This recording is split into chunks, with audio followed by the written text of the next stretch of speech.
Jawa Timur, September 1948. Sore itu hati Kiai Sulaiman Zuhdi sedang gelisah.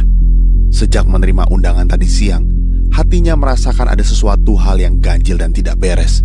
Sebagai seorang kiai yang memiliki kepekaan spiritual dan kedekatan dengan Sang Halik, ia berfirasat bahwa sesuatu hal yang besar bakal segera terjadi. Namun, semua itu ia pasrahkan kepada Sang Maha Pengatur hidup manusia. Malam itu, sang kiai tidak lepas dari sajadahnya. Ia terus melakukan salat serta berzikir, berdoa, dan memohon keselamatan kepada Allah. Subhanallah, subhanallah, subhanallah, subhanallah, subhanallah, subhanallah, subhanallah. Sebagai seorang guru pengamal tarekat Naksabandiyah Kholidiyah, Kiai Sulaiman memang ahli ibadah. Ia memasrahkan apapun yang akan terjadi kepada Sang Halik. Kiai Sulaiman terpekur di atas sajadahnya hingga subuh.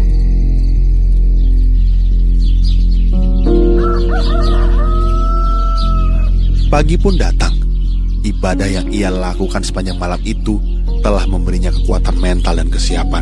Ia pun sudah ikhlas dengan apapun yang bakal terjadi dan menimpa dirinya. Bu, Bapak rapat dulu di kabupaten ya. Iya, Pak. Loh, tapi Bapak kenapa murung? Biasa aja kok, Bu. Bu, titip Ayul Umam ya. Usai sarapan yang telah disiapkan istrinya, Kiai Sulaiman bergegas pergi memenuhi undangan rapat di kabupaten. Tak lupa ia titip pesan kepada pembantu yang merawat anaknya, Ayul Umam, baik-baik. Ayul Umam saat itu masih berumur 2 tahun. Begitu sampai di tempat tujuan, ternyata tidak ada kegiatan terapat sama sekali.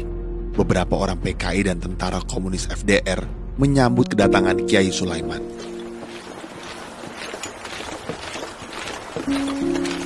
Selamat datang Kiai Sulaiman. Monggo, silakan duduk.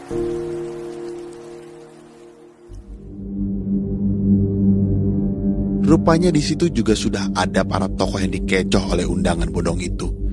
Bersama ratusan tokoh dan para santri dari berbagai daerah lainnya, mereka kemudian digiring ke pabrik gula Gorang Gareng.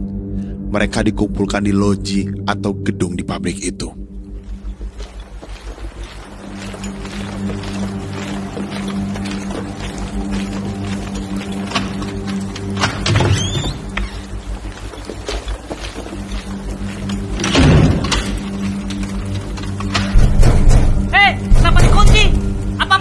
Keluarkan kami dari sini! Hai, anti komunis! Kamu mau berbuat apa kepada kami?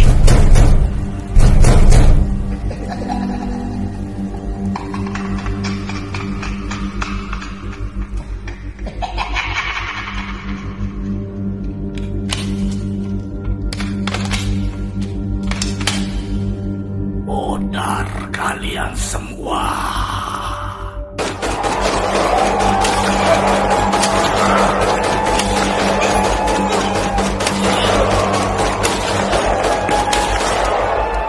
Apa yang terjadi? Ratusan orang yang sudah dikumpulkan di loji itu diberondong senapan mesin. Tentara komunis memberondong dari balik jendela. Rupanya ada satu orang yang berlindung di bawah jendela dan luput dari berondongan peluru. Rokib namanya. Ia masih kerabat Kiai Sulaiman. Ia berlindung dalam keadaan telanjang tak berpakaian. Rupanya orang-orang yang ada di situ sebelum dihabisi ditelanjangi terlebih dahulu.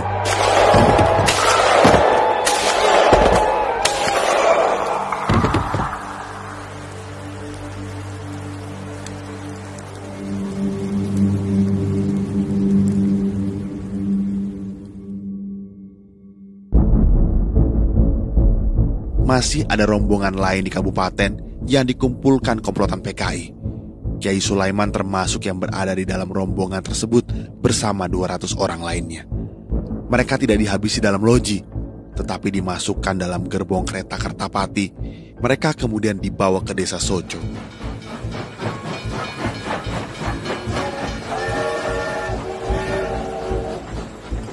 Gerombolan PKI menggiring para kiai sambil menodongkan senjata. Sampean masuk ke dalam. Tidak, aku ini mau kau apakan? Wes kowe menengae. Masuk. Ternyata di tempat ini terdapat 2 sumur tua.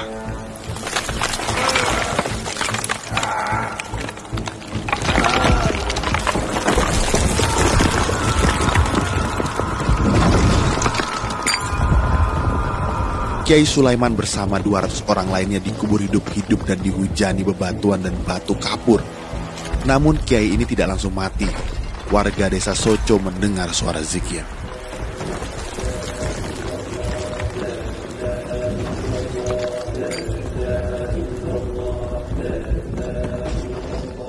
Suara zikir menggema berulang-ulang di seantero desa. Namun penduduk tidak tahu dari mana suara zikir itu berasal.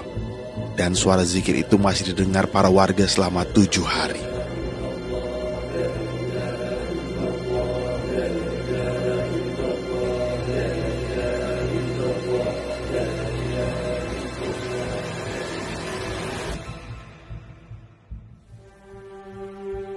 Keluarga besar pesantren di Mojopurno berduka mendengar berita pembantaian itu.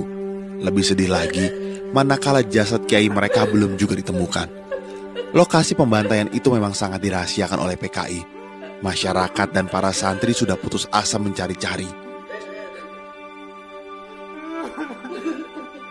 Allah Maha Besar dan Maha Tahu akan senantiasa memberikan petunjuk dan memberi pertolongan kepada hamba-hambanya dengan cara yang tidak diduga.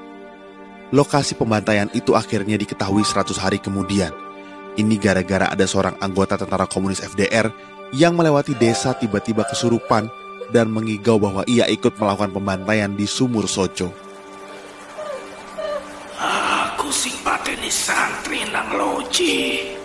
Aku sing ngubur kiai hidup-hidup nang sumur. Aku sing pateni santri nang loji. Aku sing ngubur kiai hidup-hidup nang sumur. Aku sing ngubur kiai hidup-hidup nang sumur.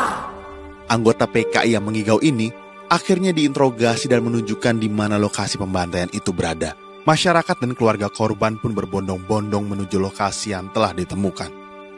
Namun demikian, penggalian belum bisa dilakukan karena pada 19 Desember 1948 atau 3 bulan setelah peristiwa itu, Belanda melakukan aksi kedua yang dikenal dengan agresi kedua. Penggalian Sumur Soco itu baru dilakukan pada awal 1950. Selain Kiai Sulaiman, beberapa kiai dan santri dari pesantren Sabilil Mutakin Takeran termasuk korban di Sumur Soco ini. Jasad para korban telah dipindahkan, sementara Kiai Sulaiman beserta beberapa korban lainnya dikuburkan di Taman Makam Pahlawan Kota Madiun. Di lokasi sumur itu, saat ini berdiri tegak monumen yang bertuliskan tempat mati syahid para pahlawan korban pemberontakan PKI Madiun tahun 1948. Di sebelahnya terdapat marmer bertuliskan daftar nama-nama korban.